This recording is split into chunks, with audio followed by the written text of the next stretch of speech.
এবং রমজান মাসটাকে তারা এই রোজার মাসের সঙ্গে কেন জুড়ল? তাহলে জেনে রাখতে হবে, রমজ শব্দটার মানে হচ্ছে জ্বালিয়ে দেওয়া, পুড়িয়ে দেওয়া, ছাই করে দেওয়া, বিলীন করে দেওয়া। যখন তারা এই রমজান মাসের রোজাকে পেয়েছিল, তখনকার সিজনটা ছিল অত্যন্ত খরা প্রবণ এবং গরমের কাল। আর আপনি তো জানেন যে আরব দেশের মাটিতে যখন গ্রীষ্মকাল আসে তখন কতটা তাপ হয়। আমরা ভারতবর্ষের মাটিতে যখন আমাদের 37 ডিগ্রি সেলসিয়াস তাপমাত্রা হচ্ছে, তখন আমরা হাঁসফাঁস করছি, সহ্য করতে পারি না গরমকে। অথচ তাদের দেশে 40 পার করে যায় তাপমাত্রা। আর এই কঠিন গরমের দিনে ভাগটা পড়েছে কার? রমজান মাসের। রমজান যখন পড়লো এই সময়টাতে ভাগে, তো মাসের সাথে আপনি মিলিয়ে দেখেন আর পরিবেশের সাথে আপনি মিলিয়ে দেখেন, জ্বালিয়ে দেওয়া, পুড়িয়ে দেওয়া, ছাই করে দেওয়া। এর মানে কি, যে এই মৌসুমে মাঠে ময়দানে যত ছোট ছোট গাছ থাকে, লতা থাকে, পাতা থাকে, এগুলো সব জড়ো জড়ো হয়ে যায়, শুকিয়ে যায়, মরে যায়, এমনকি মাঠ সাফ হয়ে যায়। তাহলে রমজানের সাথে এর সম্পর্ক কি? রমজানের সাথে সম্পর্ক হলো এই, যেমন এই মাসটি দেশের মাটি থেকে লতা পাতা, ছোট ছোট গাছ গাছড়াকে জ্বালিয়ে পুড়িয়ে সব শেষ করে দেয়, মাঠকে পরিষ্কার করে দেয়, তেমনি এই মাসের রোজাকে যদি নিষ্ঠার সাথে একজন মানুষ পালন করে, তাহলে তার সকল প্রকার পাপ, অনাচার, অবিচার, জুলুম, বর্বরতা, চুরি, ডাকাতি, রাহাজানি, ছিনতাই, যত রকমের পাপ আছে, সমস্ত রকমের পাপ থেকে যেমন জ্বালিয়ে পুড়িয়ে একটা জিনিসকে পরিষ্কার করা হয়, তেমনি ওই বান্দাকে যেন জ্বালিয়ে পুড়িয়ে পরিষ্কার করে দেয় এই মাসের রোজা। তার জন্য এর নাম এলো রমজান। পরবর্তীকালে আল্লাহ রাব্বুল আলামিন এই নামটাকে কোরআন মাজিদে উল্লেখ করে দিলেন। দেওয়ার পরে এই মাসটার এবার কি হয়ে গেল, 4 চাঁদ লেগে গেল মাসটার নামে, যে রাখলো ওরা। আবার কোরআন মাজিদে আল্লাহ রাব্বুল আলামিন তার নাম দিলেন, দিয়ে বলছেন শাহরু রমাযান আল্লাযী উনজিলা ফীহিল কুরআন। যখন কোরআনের ভাষাতে রমজান শব্দ চলে এলো, তখন রমজানের ফজিলত ত্রিগুণ চতুর্গুণ বেড়ে গেল। এবার খেয়াল করেন, এই মাসটা নবম মাস, এর ফজিলত কত, যে রাসূলুল্লাহ যখন এই মাসটা আসতেন, তখন এই মাসটাকে ওয়েলকাম করবার জন্য, তাকে স্বাগতম জানাবার জন্য মিম্বারে খাড়ো হতেন। আর খাড়ো হওয়ার পর আনন্দ চিত্তে, প্রফুল্ল চিত্তে সাহাবীদের দিকে তাকিয়ে তিনি বলতেন, আইয়ুহান নাস قد أتاكم شهر عظيم وشهر مبارك। ও লোকেরা, তোমাদের সামনে একটা মহান মাস চলে এসেছে, তোমাদের সামনে একটা পবিত্র মাস এসে হাজির হয়েছে। পরের কথাটা থাক 5 মিনিট, গোড়াতে ভাষাটা কি বলছেন নবীজি? তোমাদের সামনে একটা মাস এসে গেছে, যে মাসটার নাম কি দিলেন রসুল? রমজান তো নাম পেয়েছি কোরআনের কাছ থেকে, কিন্তু তিনি আবার কি বলছেন? শাহরুন মুবারাকুন ওয়া শাহরুন আযীমুন। এই এক বিশাল মাস তোমাদের সামনে এসে গেছে। বিশাল কেন? এটা থেকে 32 দিন হয় মাসে? তা তো নয়। এই মাসে কি সূর্যটা আমাদের সামনে 16 ঘন্টা থাকে? তাও তো নয়। তাহলে কি বিশাল কেন বলা হলো? বিশাল কথাটাকে যদি নিয়ে আজকে আলোচনা করতে যাই, তাহলে একটু দরকার আছে আপনাদের শিখা, আপনাদের জানা। যেটা জানেন সেটা আল্লাহর রহমতে ভালো, জেনে রেখেছেন। যেটা জানেন না সেটাকে জানেন, আর জানার পরে নিজেকে সমৃদ্ধ করেন। তাহলে আজিম কেন হলো? একটা আমি আপনাকে বলি, আপনারা যখন ইমাম সাহেবদের কাছ থেকে খুতবা শুনেন তখন শুনেছেন, আর নিজেরা যারা কোরআন তেলাওয়াত করেন তারাও জানেন। একটা আয়াত পড়ছি, খেয়ালে আসছে কিনা? আল্লাহ তাআলা বলছেন সুহুফে ইব্রাহিম ওয়া মূসা। এর মানে কি? আমি কিতাব দিয়েছিলাম ইব্রাহিম আলাইহিস সালামকে, আমি কিতাব দিয়েছিলাম মূসা আলাইহিস সালামকে, আমি কিতাব দিয়েছিলাম দাউদ আলাইহিস সালামকে, আমি কিতাব দিয়েছিলাম ঈসা আলাইহিস সালামকে, আমি কিতাব দিয়েছিলাম আসমান থেকে আখিরি নবী মুহাম্মদুর রাসূলুল্লাহ সাল্লাল্লাহু আলাইহি ওয়াসাল্লামকে। তাহলে এতটি নবীর কথা পেলাম যে তারা কিতাব প্রাপ্ত হয়েছেন। মুসনাদে আহমদের সহিহ হাদিসের ভিতরে পাওয়া যাচ্ছে, আল্লাহ পাকের নবী বলেছেন যে ইব্রাহিম আলাইহিস সালাতু ওয়াস সালামকে যে কম, এটা খুব বিশাল মোটা কিতাব ছিল না, এটা চুটি কিতাব, এটা পুস্তিকার মতো। এটাকে আল্লাহ তাআলা বলেছেন সাহিফা। ইব্রাহিম নবীকে যে সাহিফা আল্লাহ রাব্বুল আলামিন দিয়েছিলেন, সেটা আসমান থেকে নাজিল হয়েছিল রমজান মাসের প্রথম দিন গিয়ে রাতে। খেয়াল করলেন কোথায়? তাহলে প্রথম রমজানের দিন নাজিল হচ্ছে কোনটা? তো ইব্রাহিম নবীর সাহিফা বা কিতাব। তারপর এটা আপনাকে শিখতে হবে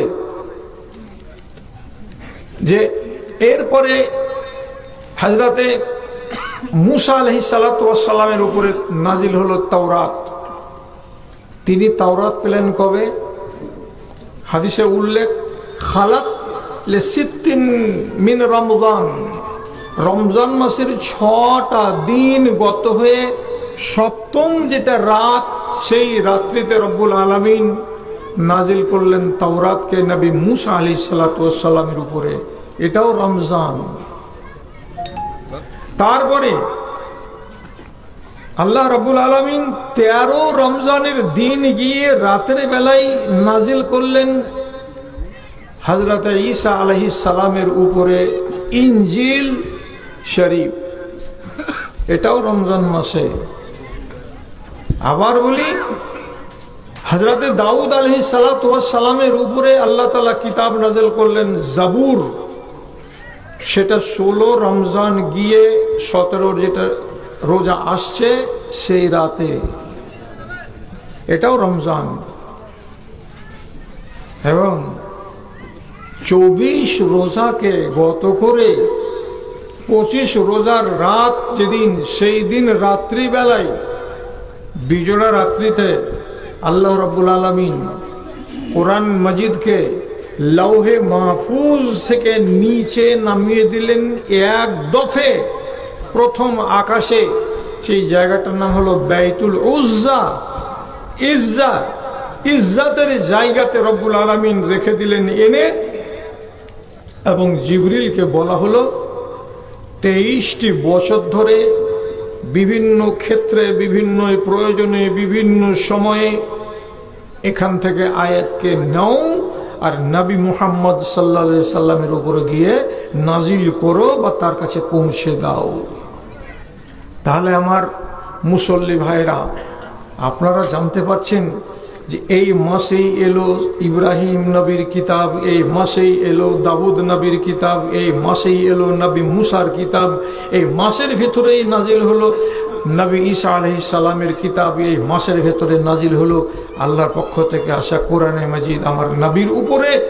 তাহলে আপনি বলেন যে এই মাসটার মতো মহান মাস আর কোনটা আছে আপনার নজরে? আপনি নিজে একবার বিচার করেন, কেন মহান নয়? কেন মহান নয়? আল্লাহ তাআলা নিজে বলছেন, কিতাবুন আনজালনাহু ইলাইকা লিতুখরিজান নাসা মিনাজ জুলুমাতি ইলান নূর। এই কিতাবখানা আপনার উপরে নাযিল করলাম এই জন্য যে আপনি এই কিতাবখানা পড়ে মানুষকে অন্ধকার থেকে হাত ধরে টেনে নিয়ে আসবেন আলোর দিকে। মানুষ অন্ধকারের গহ্বর থেকে উঠে চলে আসবে কোন দিকে? তো উজ্জ্বলের দিকে, আলোর দিকে, মানে জান্নাতের দিকে। আমি এই জন্য আপনার কাছে এই কিতাবটাকে পাঠালাম। আপনি নিজে ঠান্ডা মাথাতে একবার ফয়সালা করে বলুন, যদি আল্লাহ রাব্বুল আলামিন এই কিতাবখানা না দিতেন তো আবু বকর সিদ্দিকের মতো শ্রেষ্ঠ মানুষ উম্মতে মুহাম্মাদির ভিতরে, যার ঈমানকে এক পাল্লাই রেখে আর সারা জগৎবাসীর ঈমানকে আরেক পাল্লাই রেখে যদি ওজন করা যায় তো নবীজি বলছেন লা রাজাহাত, আবু বকরের ঈমানের পাল্লাটা ভারী হয়ে যাবে। এত বৃহৎ ঈমানের মানুষটা, তিনি আলোর দিশা পেতেন। যদি কোরআন না থাকতো পেতেন না, তিনার জিন্দেগিটা বরবাদ হয়ে যেত।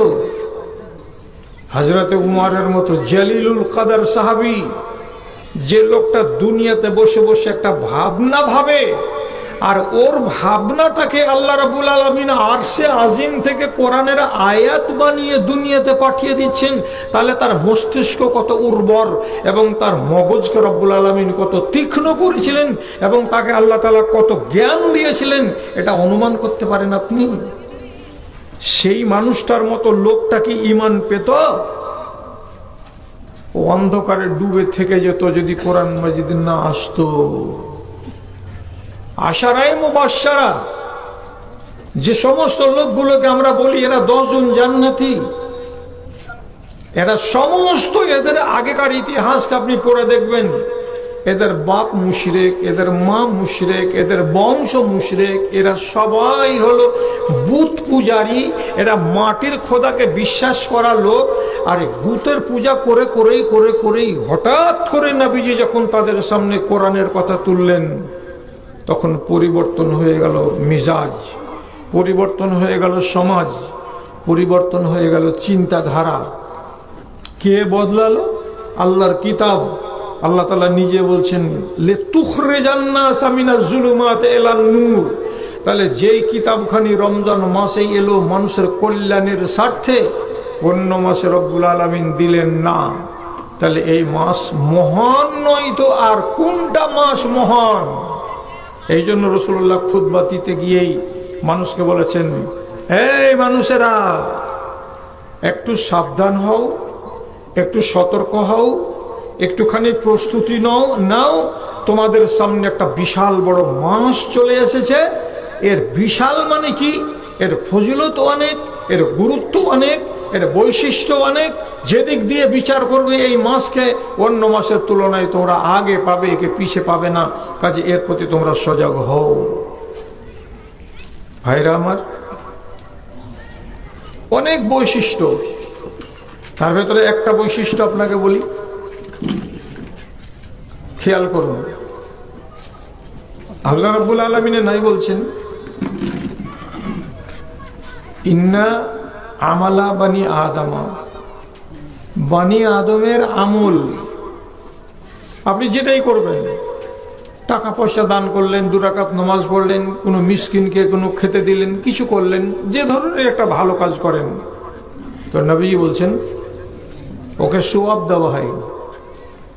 কতটি দেওয়া হয়? মিন আশরে আমসালিহা ইলা 700 যায়ফিন, 10 দেওয়া হয়, কাউকে 10 থেকে বাড়িয়ে 100 দেওয়া হয়, কাউকে আবার 200 দেওয়া হয়, কাউকে ওই নেক কাজটার ফজিলত বা সওয়াব 600 দেওয়া হয়, এমনকি দিতে দিতে 700 পর্যন্ত তাকে দেওয়া হয়। একটা নেকি করলাম, 10 থেকে পেতে পেতে পেতে পেতে আমার ইখলাস, আমার পবিত্রতা, আমার নিয়ত, বিভিন্ন গুণের বৃদ্ধিতে ওই সওয়াবটা 10 থেকে 700 পর্যন্ত যেতে পারে। তো ঠিক তেমনি হওয়া উচিত। আমি একটা রোজা রাখলাম, তো আল্লাহ তাআলা আমাকে একটা রোজার সওয়াব 700 পর্যন্ত দিবেন, এটা তো নিয়ম হয়ে গেল। কিন্তু রব্বুল আলামিন বলছেন, আল্লাহ নবীকে বলছেন কি, ইল্লা সাওম, ও লোকেরা সাদকার সওয়াবটাকে 10 থেকে 700 করো, নামাজের সওয়াবটাকে 10 থেকে 700 করো, সত্য কথা বলার সওয়াবকে 10 থেকে 700 করো, কাউকে মিথ্যা অপবাদ না দেওয়ার নেকিটাকে 10 থেকে 700 করো। ঠিক আছে, কিন্তু রোজাটাকে তোমরা এমন হিসাব করিও না, ইল্লা সাওম, রোজাকে অঙ্কের ভেতরে রাখিও না। কেউ যদি রোজা করে তো তাহলে তাকে 10 থেকে 700 নেকি দেওয়া যাবে, এটা কথা নয়। কত হবে আল্লাহ? ওই যে রোজাটাকে ছেড়ে দাও, তোমরা হিসাবের ভেতরে আনিও না। তো কি করতে হবে তাহলে? এটা আমরা তো শুনবো, জানতে চাইবো যে রোজার সওয়াব কত। আল্লাহ তাআলা বলছেন, ফাইন্নাহু লি ওয়া আনা আজজি বিহি, রোজাটা হলো একমাত্র আমার জন্য, রোজাটা হলো একমাত্র আমার জন্য। সুতরাং আমি জানি আমার বান্দার রোজার সওয়াব কত দিতে হবে। 700 দিতে হবে না 7000 দিতে হবে না 7 লক্ষ দিতে হবে, ওটা আমার উপরে ছেড়ে দাও, আমি বুঝে নেব। আল্লাহু আকবার। রোজার বেলাতে আল্লাহ তাআলা কি বলছেন? এটা আমার। নমস্কার আল্লাহর নয়? তখন কেন আল্লাহ তাআলা বললেন না যে এটা আমার? সাদকা কার? তো আল্লাহর। আল্লাহ কেন দাবি করছেন না যে এটা আমার? সবই আল্লাহর, কিন্তু খাস করে রোজাকে বলছেন এটা আমার। একটা বুঝাবার একটি মাত্র উদ্দেশ্য হলো এই, রোজার ফজিলত এর মোকাবেলা করা সম্ভব নয়, এবং এর ভেতরে এমন একটা বৈশিষ্ট্য আছে যেই বৈশিষ্ট্যটা অন্য ইবাদতের ভেতরে নাই। এজন্য আল্লাহ তাআলা বলছেন খুশি হয়ে যে এটা আমার। আচ্ছা, আমার উপরে ছেড়ে দাও, আমি কত বদলা দেব। অনেক কারণের ভেতরে একটা কারণ বলছি, রব্বুল আলামিন রুজি দাতা, রুজি দেন, কিন্তু তিনি কি জীবনে কোনো রুজি গ্রহণ করেন না? উনি কি জীবনে কোনোদিন বিরিয়ানি, ফ্রাই রাইস, মাংস ভাত, এই সেই আবি ঝাবি যতগুলো আমরা খাই, রব্বুল আলামিন তো সাপ্লাই দেন উপর দিক থেকে। তিনি হলেন রাজ্জাক, কিন্তু তিনি কি নিজে গ্রহণ করেন? তো করেন না। তাহলে আল্লাহর চরিত্র কি? দেখেন, দুটা চরিত্র বলছি আজকে, মাত্র দুটা বলছি, খেয়াল করেন এদিকে। আপনারা রোজ পড়ছেন কিন্তু তর্জমা জানেন না। লা তাখুযুহু সিনাতুন ওয়ালা নাওম, আল্লাহ তাআলাকে জীবনে কোনোদিন ঘুম আসে না। আল্লাহ রাব্বুল আলামিন জীবনে কোনোদিন তাকে ঢুলন আসে না। একটা ঢুলে যাওয়া আর একটা ঘুমিয়ে যাওয়া। ঢুলে পড়া মানে কি? বসে বসে এমনি করে একটু করে চোখ লেগে গেলে মানুষ কি করে? ঝুঁকে। আল্লাহকে এটাও হয় না। এবং আমি যেমন লম্বা পা করে ঘুমিয়ে যাই, অঘোর ঘুমে জ্ঞান থাকে না, অঘোর নিদ্রাতে যখন আমি লুটিয়ে পড়ি তখন আমি পরম সুখে সুখী হই, সে ঘুম আল্লাহ রাব্বুল আলামিনকে আসে না। দুটো সিফাত আল্লাহর চরিত্র দুটো। আর একটা চরিত্র আল্লাহ তাআলা শিখে রাখেন, রব্বুল আলামিন জীবনে কোনোদিন আহার করেন না। আল্লাহর পানাহার নেই, আল্লাহ তাআলা পানি পান করেন না, আল্লাহ রাব্বুল আলামিন কোনো খানা পানি সেবন করেন না। তাহলে আল্লাহর একটা বিশেষ বৈশিষ্ট্য যে তিনি রুজি গ্রহণ করেন না। এবার আপনার রোজাটাকে কেন বললেন এটা আমার? তাকান, আপনি রাত 4:35 খানা বন্ধ করেছেন, পানি খেয়ে নিয়েছেন, নেওয়ার পরে পানি বন্ধ করে দিয়েছেন, দিয়ে কি সংকল্প করলেন? ইনশাআল্লাহ সূর্য ওঠা থেকে শুরু করে জোহর পর্যন্ত, জোহর থেকে নিয়ে আসর পর্যন্ত, আসরের পর থেকে নিয়ে 5টা 45 পর্যন্ত এর লম্বা সময়ের ভেতরে আমি পানি পান করব না, আমি খানা গ্রহণ করব না।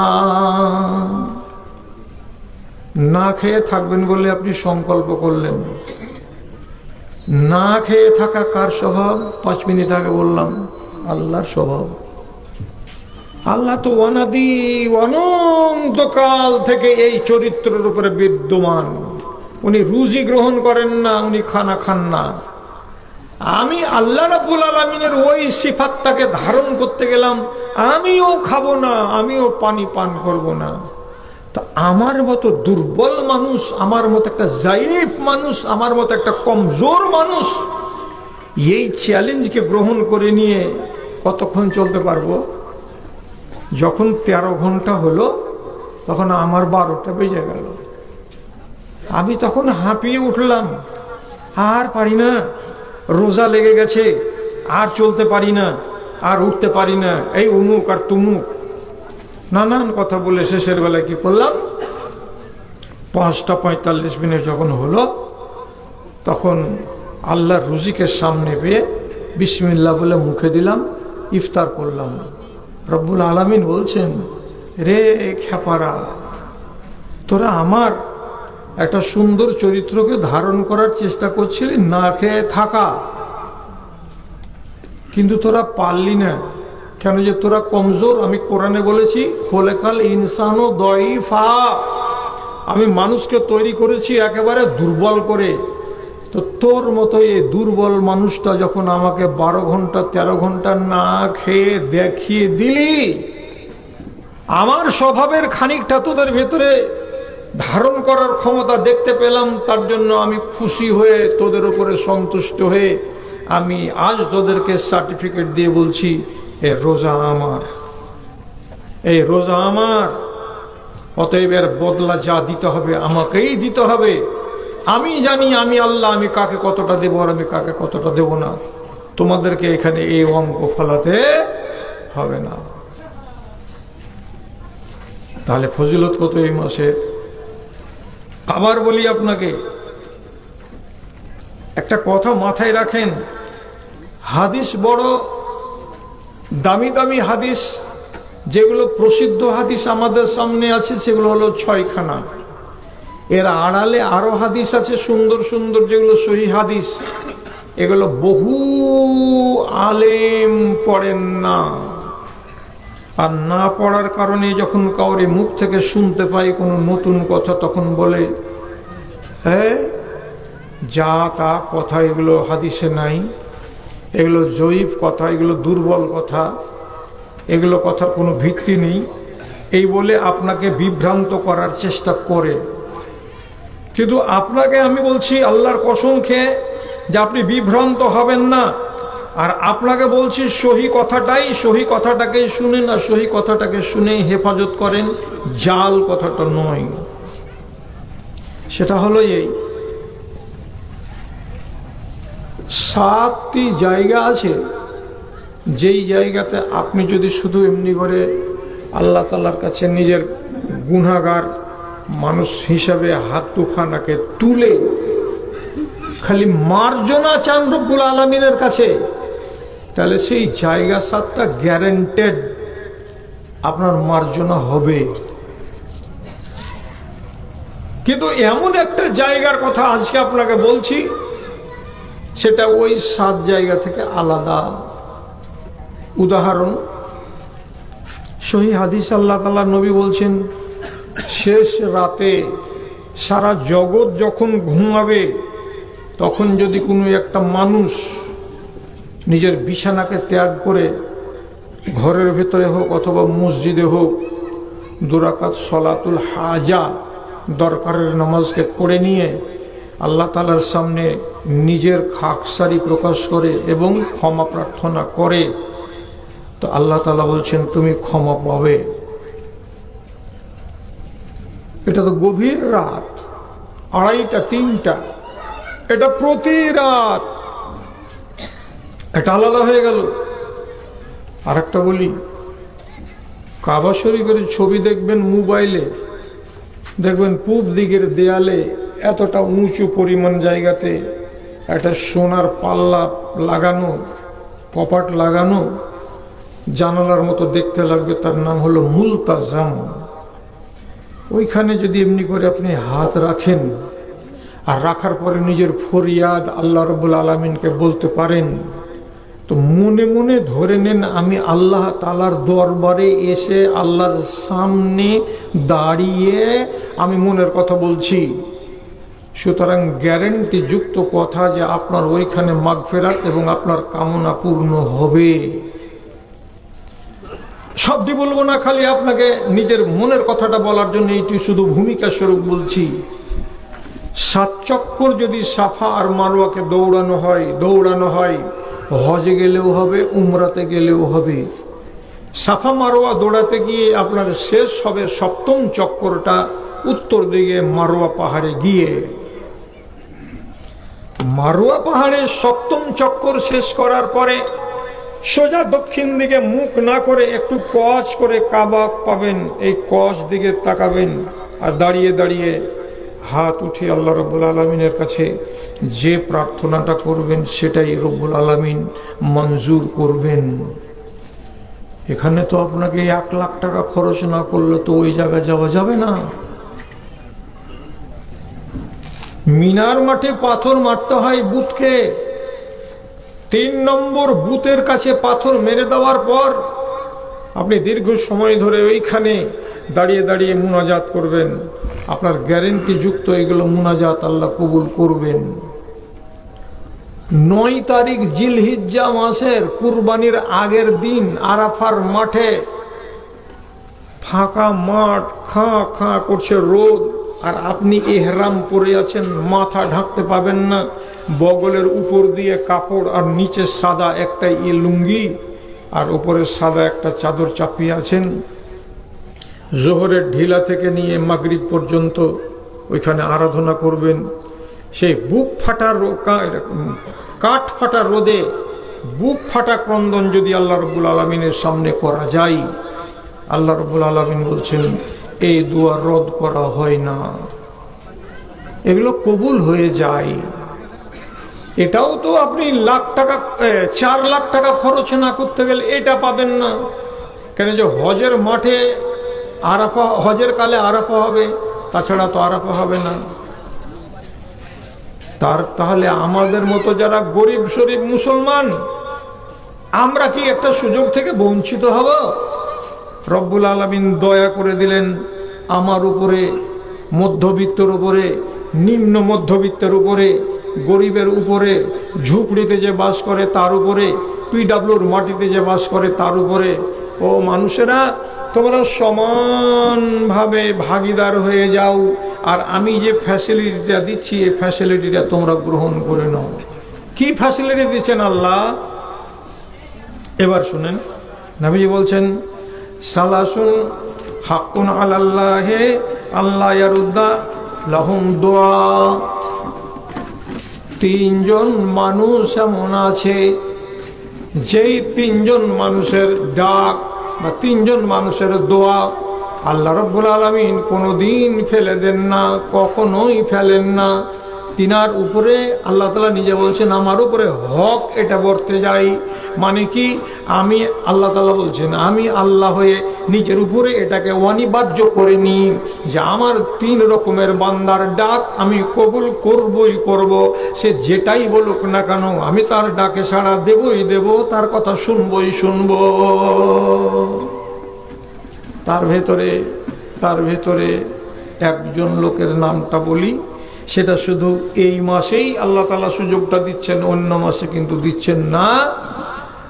ইন্দাল ইফতারে আসাইমু দুআউ সাইমি ইনদাল ইফতার আও ইফতারিহি। একটা রোজাদার মানুষ সারাটা দিন অনাহারে আছে, মন চাইছে একটু শরবত পান করব, মন চাইছে একটু পানি পান করব, ইচ্ছা অনেক আছে, আগ্রহ অনেক আছে। ঠিক এইরকম আপনার মতো একটা মানুষ মাগরিবের টাইমে আজান হওয়ার 10 মিনিট আগে চাটাই বিছিয়ে দিয়েছে, সামনে আপনার জন্য ইফতার হাজির করা হয়েছে। এতে আছে ঘুগনি, এটাতে আছে মুড়ি, এটাতে আছে শরবত, এটাতে এই, এটাতে সেই। সব খানাটিকে আপনি সামনে নিয়ে বসে আছেন, এখনো মুখে তুলছেন না। কেন তুলছেন না? আপনার মন চাইছে লাল লাল তরমুজের একটা টুকরাগুলোকে মুখে দিতে গেলে পরাণ জুড়াবে, আমার তৃষ্ণাটা মিটে যাবে, কত ইচ্ছাটা জাগছে আমার খাওয়ার, কিন্তু আমি মুখের লাগাম লাগিয়ে রেখেছি। আমি আমার হাতের ভেতরে আল্লাহ রাব্বুল আলামিনের পরিয়ে দেওয়া কড়া পরিয়ে রেখেছি। না বান্দা, কতক্ষণ পর্যন্ত এটাকে হাত লাগানো যাবে না এবং এটাকে মুখে তুলানো যাবে না যতক্ষণ পর্যন্ত সূর্যটা না ডুবে যায়। আপনি ওই 10টা মিনিট সময় কি করে কাটাবেন? খানাকে হাজির করে নিয়ে শুধু বসে বসে আল্লাহ রাব্বুল আলামিনের কাছে বুদবুদ বুদবুদ করে কি যেন বলছেন। কি দরকার আছে আপনার? কি দরকারটা আছে? আপনি যদি মনে মনে বলেন, আয় আল্লাহ, আমি দেনাতে ডুবে আছি, তাহলে আপনি রব্বুল আলামিনের কাছে দেনা থেকে মুক্তি চাওয়ার জন্য নিজের বাংলা ভাষাতে দোয়া করুন। আপনি যদি বলেন, আমার ঘাড়ের উপর একটা বোঝা আছে, কি বোঝা? আমার একটা মেয়ে আছে, এখন পর্যন্ত মেয়েটার বিয়ে হয়নি, মেয়েটার বিয়ে যেন কোনো জায়গায় হয়ে যায়। আপনি আল্লাহ রাব্বুল আলামিনকে নিজের ভাষাতে বলুন, নিজের ভাষায় নিজের কথাগুলোকে একটা একটা একটা করে ইফতারের আগেখানে বলতে থাকুন। আল্লাহ রাব্বুল আলামিন নেই বলছেন, 3 জন মানুষের দোয়াকে রব্বুল আলামিন নিজের উপরে অনিবার্য করে নেন যে আমাকে কবুল করতেই হবে। তার ভেতরে ওই একটা লোক ইফতারকে সামনে নিয়ে বসে বসে যে দোয়া করে, তার দোয়াকে কোনোদিন ফেলে দেওয়া হয় না।